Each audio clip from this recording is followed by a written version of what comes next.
عبداللہ بن مسلمہ نے بیان کیا کہ میں نے امام مالک رحمۃ اللہ علیہ کو پڑھ کر سنایا ابن شہاب کی روایت سے کہ حضرت عمر بن عبدالعزیز نے ایک دن عصر کی نماز میں دیر کی، پس عروہ بن زبیر رضی اللہ تعالیٰ عنہ کے پاس تشریف لے گئے اور انہوں نے بتایا کہ اسی طرح مغیرہ بن شعبہ نے ایک دن عراق کے ملک میں نماز میں دیر کی تھی جب وہ عراق میں حاکم تھے۔ پس ابو مسعود انصاری عقبہ بن عمر ان کی خدمت میں گئے اور فرمایا،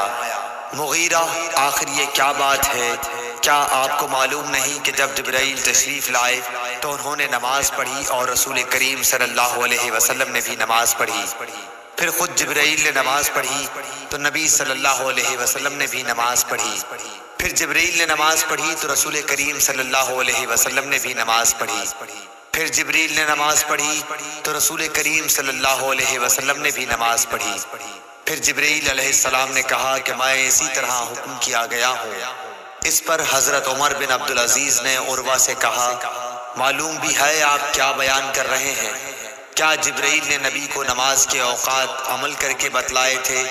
عروہ نے کہا، ہاں، اسی طرح بشیر بن ابی مسعود اپنے والد کے واسطے سے بیان کرتے تھے۔ عروہ نے کہا کہ مجھ سے عائشہ رضی اللہ تعالی عنہا نے بیان کیا کہ رسول اللہ صلی اللہ علیہ وسلم عصر کی نماز اس وقت پڑھ لیتے تھے جب ابھی دھوپ ان کے حجرے میں موجود ہوتی تھی، اس سے بھی پہلے کہ وہ دیوار پر چڑھے۔ صحیح بخاری حدیث نمبر 521۔